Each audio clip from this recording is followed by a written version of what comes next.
તમિલનાડુમાં નવી સરકારની રચનાને લઈને સસ્પેન્સ યથાવત છે.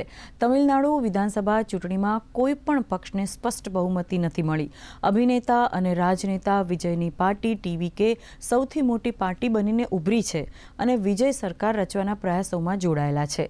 જોકે રાજ્યપાલે તેમને પહેલા ગૃહમાં પર્યાપ્ત સમર્થન બતાવવા માટે કહ્યું છે અને આ દરમિયાન મોડી રાત્રે એઆઈએડીએમકે અને ડીએમકે વચ્ચે સંભવિત સમજૂતીના સમાચારથી રાજકીય માહોલ વધુ ગરમાયો છે.